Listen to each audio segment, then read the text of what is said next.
Akye3munsem. And also trending news and trending stories are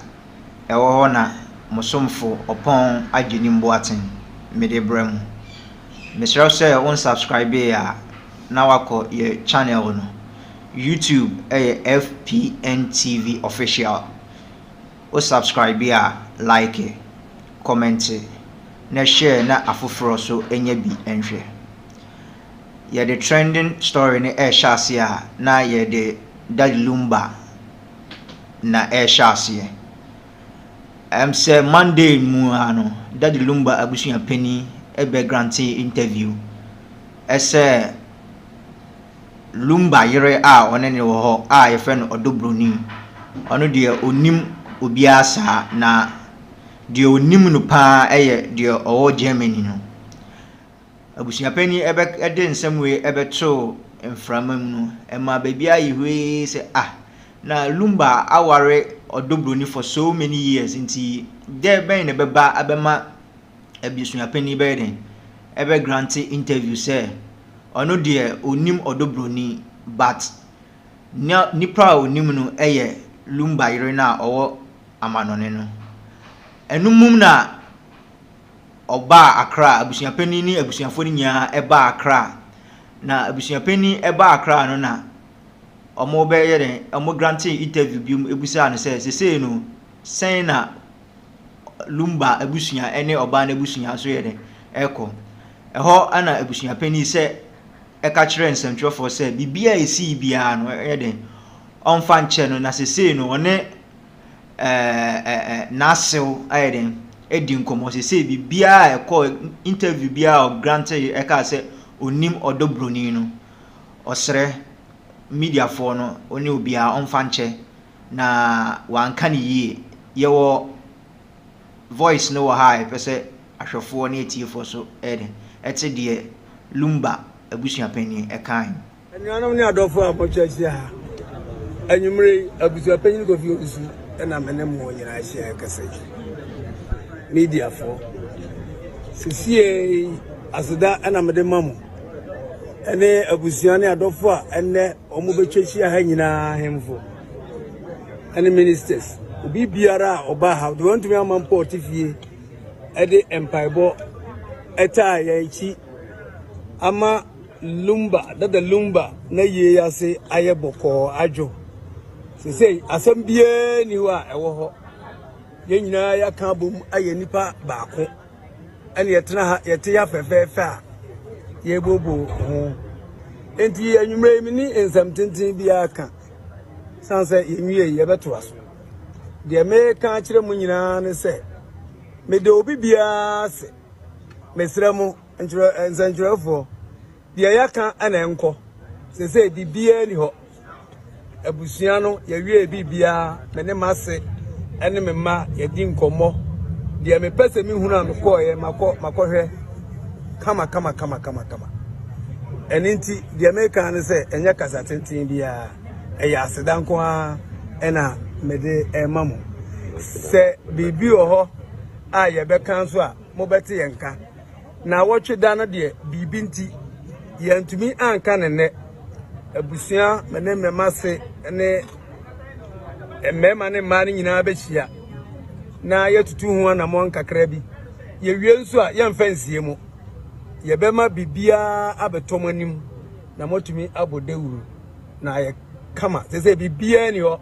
maka o matum bia ni ho ewo ho nti adofo se bibi ba ye ntem kura mo nyina mo mfa nche na ni nyina firi ho bibia ni ho asumdue nko ana ye pe se de dada Lumba o pa asumdue no saa asumdue na na ye hwehwe no abusuya mu se ko na abusuya ebetumi akọ eno na Otumfour se tutu de tete yen santimam nya basabasa ekroye ani bibia ebeye ebeka boma ebeye kama ani ehwehwe enti monsoso media for me hia monsoso mompaebo ne madom ene mo kasa mo bekasa amana ko akire de ede de obeka de ehu a eyefu a de na chese ono ankasa yesremu se de mo ni Lumba tie no se nyame ato ne nsa afre no a monene ntena saa odo ana mo de mano no munyi saa do no ema one na busua ani obi biara na yire no mo muhu o ma mumfa o mo munuanom na bibia anya kama muhia wo mo a mesraw enkoka asem a won kan ye ana enkotreke no ma ne nka asem bi eni se woka mesramo mumma bibia mu anya fan na anya kama asidanko ana mede mam medamase bebre enuanom ni adofo amochachia anyumre abusua panyin kofi obusu we ene ensem a Lumba abusua panyin ede tudwa abra omokoye nhihye yefa Lumba eye ho ye the credit no ede be ma GH brain ono na ma enya this story ye movie on ana ye de ni e kire honorable Kennedy ohene kompre e Japan na Kennedy so de ensem atudwa okosra Lumba abusua ewo ni resident ewo Taifa enumu na Kennedy Japan edi tudwa say honorable edi tudwa say obe support Lumba eyie no with 60%. Niema bia omuhia for eyie no ono honorable Kennedy ohene e Japan I already say obe support ewo eyie no bibia eho ono di tudwa say bibia omuhia bia no abusuafo no nye dem enka nkyere no na ono so I already say obe support Lumba because na Lumba ti ase no e dem ojeje omo ani Odaso etie Akye3munsem. Mr. say obe subscribe to our YouTube channel. O subscribe and like it, comment and share na afoforo so enye bi nhwe. Beef. We Kojon cancer Lewin one Scanty. I'm say a week ago Scanty boss I friend Kojo Sheldon ebeki kan nsem bi efa Lumba ho say movie industry na anya the entwa movie amfa Lumba ho ho na Lewin so be den Kojo cancer ebeki kan bi kire Kojo Sheldon enumu no Scanty ono so ye co-host edma Kojo Sheldon so aye den abeki kan adwuna kire Lewin say na de ntipa na wo so ye say udidi me boss atem enumu na Lewin so aye den I reply Scanty say wo yentie video no na yentie ensem a Kojo cancer Lewin ekan. Let's watch the video.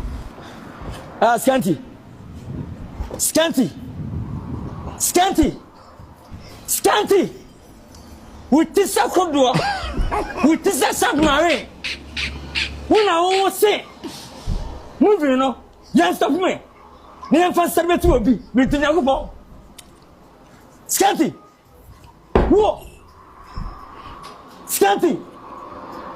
when you go to shooting adema yet time no me dunyame after this movie you know cut off me I swear Cut off me. and if you can say about stop me na movie no ye nyai adia obi ewu eye Scanty oh what's that we have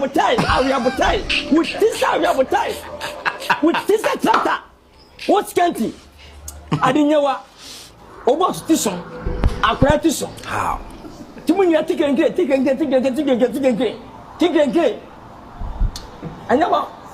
uno masa mutisa ate o masa o shadi tiri hapa mo gana hamene bata Scanty konshode sapola ntimma me say SM phone ntimma me reason empire I will let you guys know say me nobody who Scanty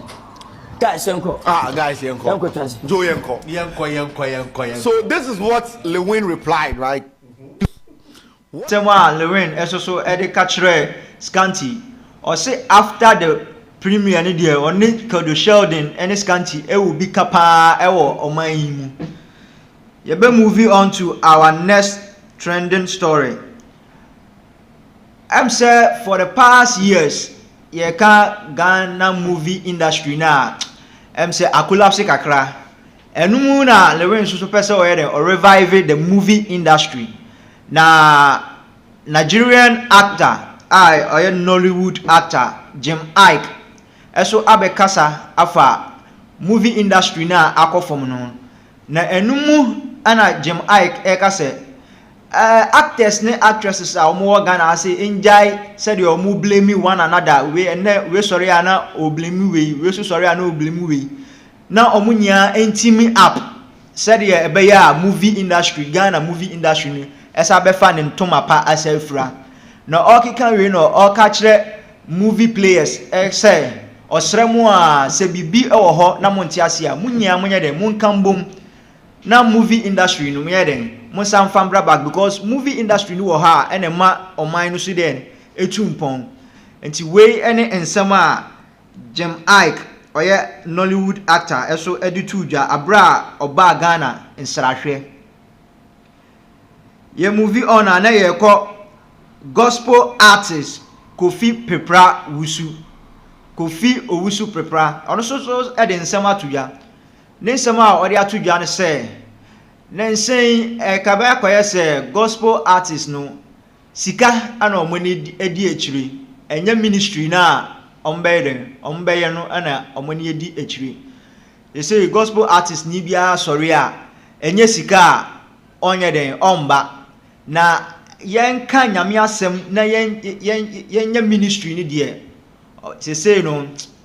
eni Ghana ha say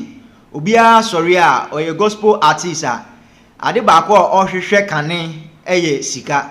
se sika ni eni hodi a se oka ensempa no oka nyame asem no a kire afoforo ama o masakra no eno de se say no omunhu sa e wo Ghana ha say enti sika no a na ye gospel artist no say den ede abusuafo mo da so ehwe FPNTV official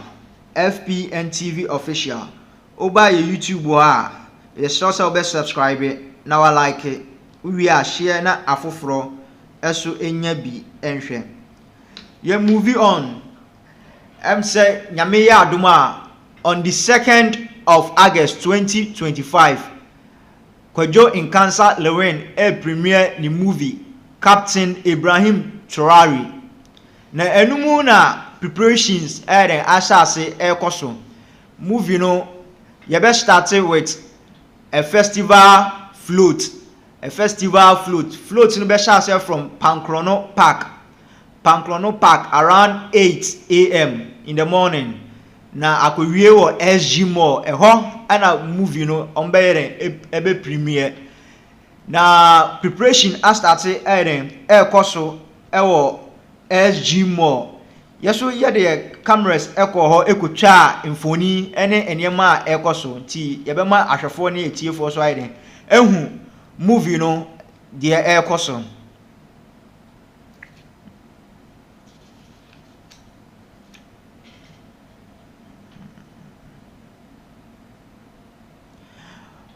okay yeah, moving on to our next trending story.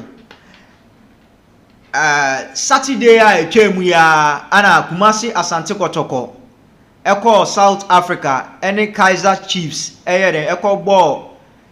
Toyota Cup 2025 na akansie no eba iwie no na Kumasi Asante Kotoko etimi ahye Kaiser Chiefs ewo South Africa na enumu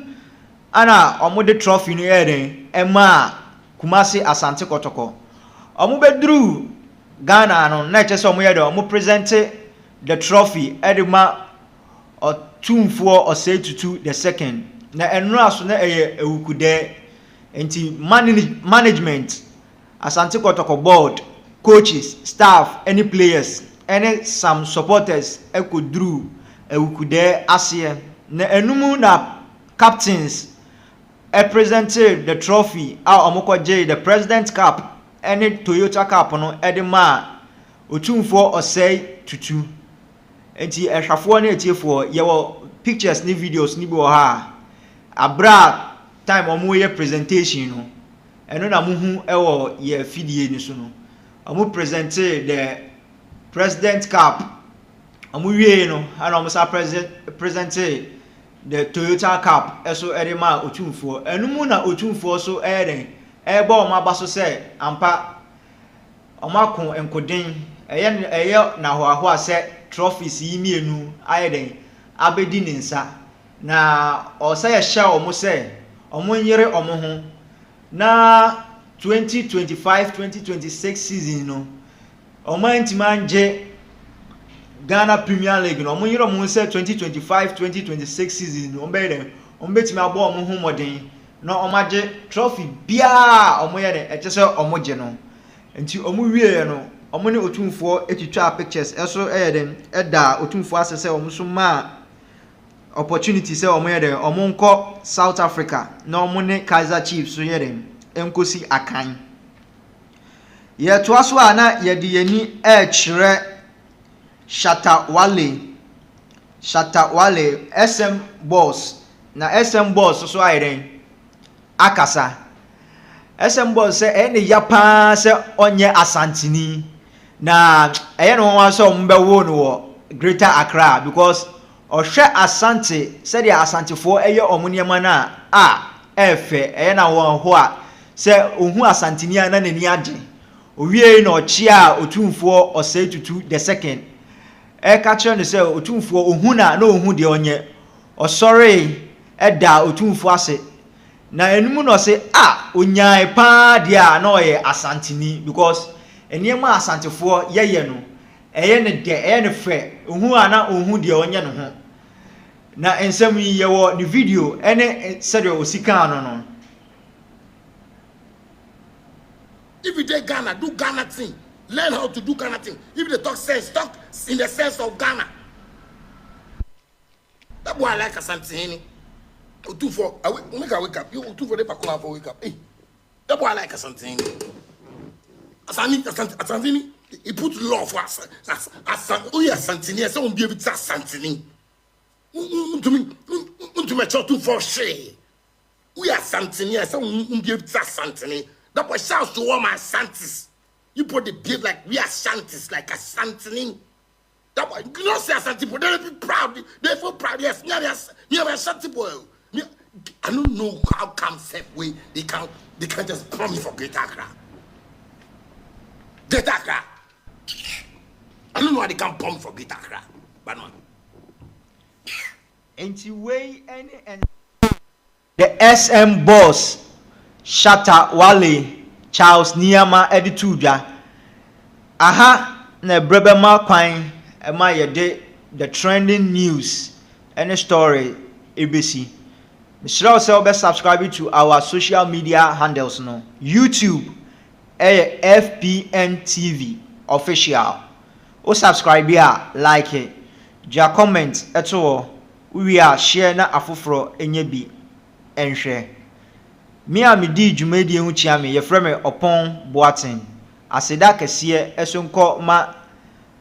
me production team led by Isaiah and afeso Madam Pat Yakram. That boy I like Asante.